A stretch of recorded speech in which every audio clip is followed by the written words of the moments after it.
Hello viewers, तो हम लोग कर रहे थे गवर्नमेंट एग्जाम्स के लिए कंप्लीट जो राजपूत डायनेस्टी है वो हम लोग कंप्लीट करेंगे आज। तो सबसे पहले स्टार्ट करते हैं।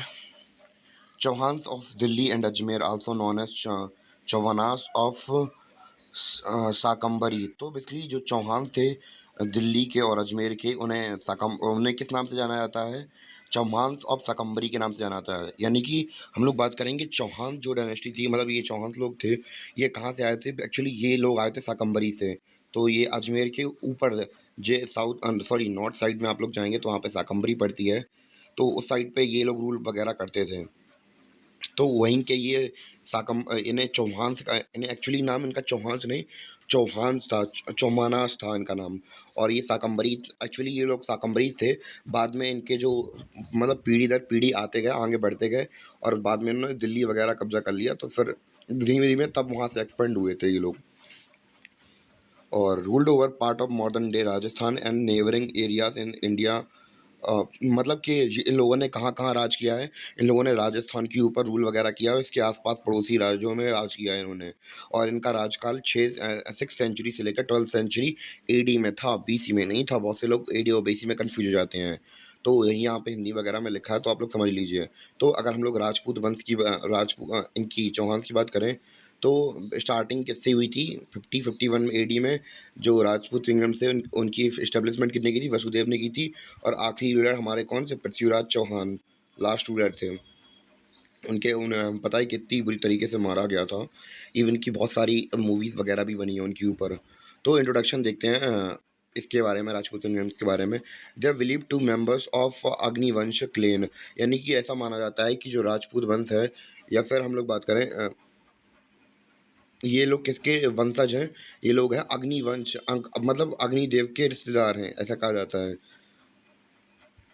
12 सेंचुरी में पृथ्वीराज चौहान एक जो राजपूत रूलर थे, वो रूल कर रहे थे कहाँ पे? दिल्ली और अजमेर में, नॉर्थ इंडिया में। और वो आखिरी फ्री हिंदू रूलर थे जिन्होंने रूल किया था दिल्ली के ऊपर। तो अभी अभी जब ये लेक्चर आगे जाएगा तो मैं आपको पृथ्वीराज चौहान की और इनके भाई की पूरी कहानी सुनाऊंगा। तो फिर मज़ा आएगा फिर हम लोगों को। तो बैकग्राउंड जान लेते हैं पहले इस डायनेस्टी के बारे में थोड़ा बहुत, कि क्या सिचुएशन वगैरह चल रही थी। तो राजपूत किंगडम्स की अगर बात करें तो 6 सेंचुरी से लेकर 12 सेंचुरी तक हमने राज किया था, हमने पहले यही देख लिया था। और और अच्छी तरीके से फ्लोरिश कब हुए थे? ये 8 सेंचुरी से लेकर 12 सेंचुरी तक इन्होंने अच्छी तरीके से राज किया था, क्योंकि 100-2 साल तो अपने आप को इस्टेब्लिश करने में लग जाते हैं। जो प्रतिहारास, परमार्स और चालुक्यास थे, ये 3 इंपॉर्टेंट राजपूत डायनेस्टी थे उस समय की। अगर हम लोग बात करें, दिल्ली, अजमेर, रणथंभौर इन्हीं के कंट्रोल में आते थे, चौहान के कंट्रोल में आते थे। ये रही उस समय की डायनेस्टीज वगैरह। और अब हम लोग थोड़ा बैकग्राउंड समझते हैं कि उस समय पर इनकी स्टेब्लिशमेंट वगैरह कैसी हुई थी। तो अगर हम लोग बात करें, राजस्थान में क्या चल रही वॉर चल रही थी। तो चौहान क्या थे? फ्यूडल लॉर्ड्स थे, यानी कि सामंत वगैरह थे, यानी कि नॉबल्स वगैरह थे। किसके? गुर्जर प्रतिहारास के, जो कि असिस्ट कर रहे थे नागभट्टा वन को। किससे? बॉर्डर्स को प्रोटेक्ट करने में। किससे? अरब अटैक्स थे। तो वहाँ पे हमें पता है कि हम लोग सदियों से देखते आ रहे हैं कि जो अरब थे वो हमेशा से अटैक करते आ रहे थे। तो अब ये कर रहे थे राजस्थान में, हमें पता है बॉर्डर वगैरह, क्योंकि वो लोग वहीं से एंटर करते थे। तो ये लोग क्या कर रहे थे? बॉर्डर प्रोटेक्शन कर रहे थे वहाँ पे, इनके साथ नागभट्टा वन के साथ। कौन? चौहान।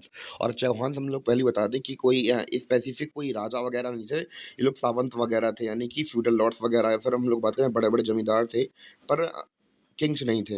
इन्होंने नागभट्ट वन की हेल्प की थी।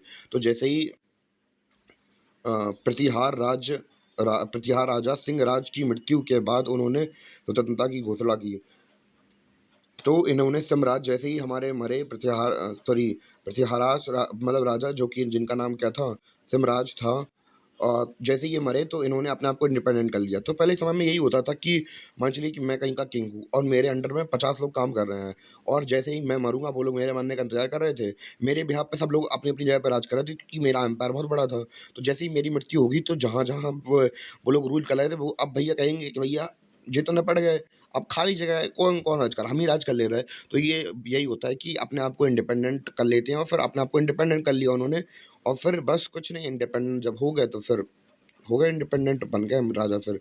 और उन्होंने क्या बनाई? दे कंस्ट्रक्ट अजय मेरा सॉरी अजय मेरू का जो नया नाम है वो क्या है अजमेर। तो उससे पहले अजय मेरू के नाम से जाना जाता था, जो कि इनके एम्पायर के मतलब 11वीं सेंचुरी में था। तो उम्मीद है कि यहाँ पे हम लोग बॉर्डर वगैरह देख रहे हैं, तो इन्होंने चौहान्स ने नागभट्ट वन की हेल्प की थी अरब से प्रोटेक्शन के लिए।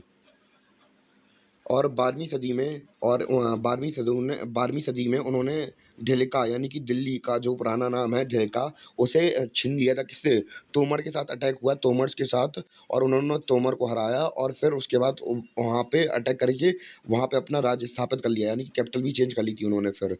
Prithviraj third is known as the Chauhan king of Delhi who repelled the Muslim onslaught in the first battle of Tarain, यानी कि पृथ्वीराज थर्ड चौहान के ऐसे एक चौहान किंग थे जिन्होंने मुस्लिम को हटाया था तरफ मतलब फर्स्ट बैटल ऑफ तराइन में हटाया था।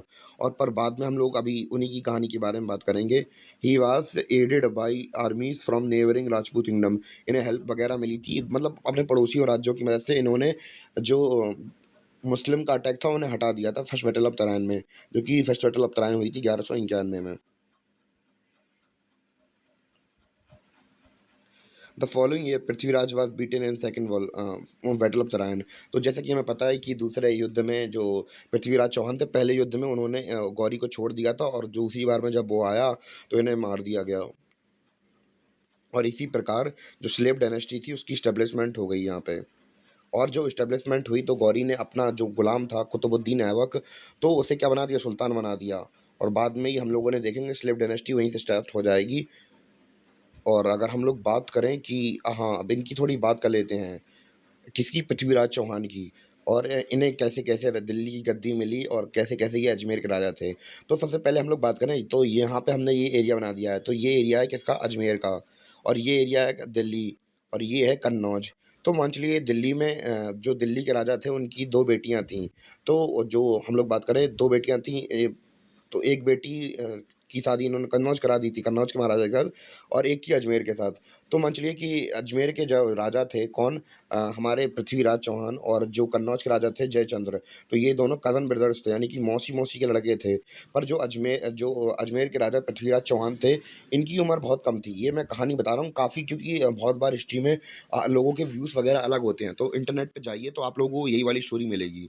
तो क्योंकि हिस्ट्री फिक्स नहीं होती है, बहुत बार हिस्टोरियंस थोड़े चेंज वगैरह कर देते हैं, तो इससे कन्फ्यूजन हो जाती है कभी-कभी।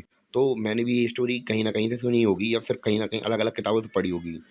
तो जो पृथ्वीराज चौहान थे वो थोड़े छोटे थे, मतलब थोड़े नहीं बहुत ज़्यादा छोटे थे, क्योंकि इनकी मम्मी थोड़ी छोटी थी, जयचंद्र की मम्मी से। तो बेसिकली यही था कि जयचंद्र बड़े भाई थे और जब पृथ्वीराज चौहान थोड़े छोटे भाई थे। तो जैसे ही ये दिल्ली के राजा जब अपनी आखिरी साँस ले रहे थे, तो उन्होंने अपनी गद्दी किसे दे दी? जो जयचंद्र थे ये सोचते थे कि गद्दी हमें मिल जाए, पर जो दिल्ली के राजा थे उन्होंने अपनी गद्दी किसे दे दी? पृथ्वीराज चौहान को दे दी, क्योंकि उन्हें वो काबिल राजा लगते थे। इससे जयचंद्र को बहुत बुरा लगा। और जयचंद्र की जो बेटी थी, जयचंद्र की बेटी थी, उन्हें प्यार था किससे? पृथ्वीराज चौहान से। अब कहने के लिए भतीजी थी, पर इन्हें प्यार था उन्हें। और ऐसा कहा जाता है कि ये पृथ्वीराज चौ एक बार हुआ ये कि पृथ्वीराज चौहान उन्हें भगा लाए थे, क्योंकि कन्नौज में उनकी शादी वगैरह हो रही थी, तो फिर उन्होंने संवर वगैरह कराया। और जैसे ही उन्हें पता चला कि ये पृथ्वीराज चौहान शादी करती हैं, मतलब शादी करना चाहती थी उनकी बेटी, तो इस वजह से उन्होंने उसका स्वयंवर करा दिया। और मतलब थोड़ा नीचे दिखाने के लिए पृथ्वीराज चौहान की मूर्ति मतलब द्वारपाल की तरह लगा दी थी उनने। उसको पृथ्वीराज चौहान जी को नीचा दिखाने के लिए। तो हुआ क्या, तो वो लोग वहाँ पे जो पृथ्वीराज चौहान थे वो गए और उनकी पत्नी जयचंद की जो बेटी थी उनको लवा लाए अपने साथ में, और ले जाने के मतलब साथ में शादी कर ली। तो फिर इससे जयचंद जी को बहुत बुरा लगा, और इन्होंने किसे बुलाया? इन्हें बुलाया गौरी को। और यही रीज़न था कि घर का भेदी लंका ढाए, उन्होंने गौरी को बुलाया और उसने पृथ्वीराज चौहान को मार दिया, और फिर बाद में जयचंद्र को भी उन्होंने मार दिया। तो मैं ये कोई पर्सनल ऑफेंड में नहीं कर रहा हूँ, किसी की बुराई नहीं कर रहा, किसी की अच्छाई नहीं कर रहा। जो मैंने हिस्ट्री पढ़ी है उसी हिसाब से बता रहा हूँ, क्योंकि बहुत से लोग ऑफेंड भी हो जाते हैं बहुत जल्दी। तो मेरा इसमें कोई पर्सपेक्टिव या मेरा कोई पर्सनल व्यू नहीं है। ये केवल मैंने पढ़ी है, और बाकी जो मेरे टीचर्स ने पढ़ाई वगैरह है या फिर जो सोर्सेज़ अवेलेबल हैं उसी के बेसिस पे मैं ये बोल रहा हूँ। पहले ही कह दे रहा, तो बुरा मत मानिए आप लोग, जो भी जिसे भी बुरा लगे तो पहले ही मैं बता दे रहा हूँ। तो हमने अपनी स्टोरी समझ ली, तो कैसे क्या सीन था कि कैसे-कैसे यहाँ पे इंडिया के अंदर जो मुस्लिम राजवंश था उसकी एस्टेब्लिशमेंट हुई थी, वो देख लिया हमने। और और कैसे राजपूत डायनेस्टी का अंत हुआ था। और हमने ये देखा था कि जो पृथ्वीराज चौहान थर्ड थे, यानी कि हम लोग बात करें पृथ्वीराज चौहान थे, वही आखिरी हिंदू रूलर थे जिन्होंने इंडिया दिल्ली पर राज किया था। अब इम्पोर्टेंट रूलर्स की बात कर लेते हैं। तो फाउंडर कौन है राजपूत डायनेस्टी में? वसुदेव ने इस्टेब्लिशमेंट की थी 551 में। और आखिरी रूलर्स हमारे कौन थे? पृथ्वीराज चौहान थर्ड थे। और ये अजय राजा, इन्होंने अजमेर की स्थापना की थी। और अरुणोराज और विग्रराज फोर्थ, तो ये इंपॉर्टेंट रूलर हैं जो कि इस डायनेस्टी में बिलोंग करते हैं, इस डायनेस्टी से बिलोंग करते हैं। अब थोड़ी बहुत डिटेल जान लेते हैं पृथ्वीराज चौहान थर्ड के बारे में। तो इनका शासनकाल कब से कब तक था? इनका शासनकाल 1170 से लेकर 1192 तक। इनका जन्म 1166 में हो गया था इनका जन्म। और इन्हें राय पिथोरा के नाम से भी जाना जाता था।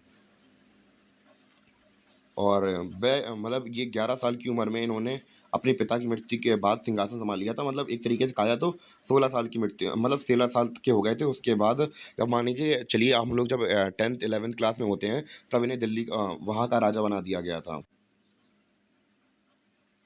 और हम लोग बात करें, इन्होंने चंदेला के खिलाफ अभियान चलाया और वहाँ पे इन्होंने दो बहुत बड़े बड़े योद्धाओं को, जिनका नाम आला उदल है। तो आप लोग बुंदेलखंड आइए तो आपको आला उदल की कहानियाँ बहुत सुनने को मिलेंगी। और आला उदल को उन्होंने मार दिया था एक्चुअली। और इन्होंने फर्स्ट बैटल ऑफ सरायन में गौरी को हरा दिया था और दूसरी बार में गौरी ने इन्हें हरा दिया था। और इनके जो कोर्ट पोइट थे जिनका नाम था बरदाई, इनका नाम था, कोर्ट पोइट थे। और उन्होंने इनकी दो पोयम लिखी थी, पृथ्वीराज रासो और पृथ्वीराज विजय। पृथ्वीराज रासो में इनकी बायोग्राफी वगैरह लिखी है। और पृथ्वीराज विजय में इन्होंने क्या इनकी विक्ट्रीज के बारे में लिखी हुई है, इन्होंने कौन कौन सी वॉर लड़ी और कैसे कैसे लड़ी। और यही हमारा जो चैप्टर था वो क्या हो गया, ख़त्म हो गया। उम्मीद है कि आपको ये राजपूत डायनेस्टी समझ में आई हो। अगर थोड़ी बहुत भी मुझसे, मुझे लगता है बीच में मैंने फ्लक्चुएट कर दिया था, उसके लिए sorry for that. But data सही है, आप लोगों के लिए काम आएगा। तब तक के लिए मिलते हैं अपने अगली वीडियो में। धन्यवाद।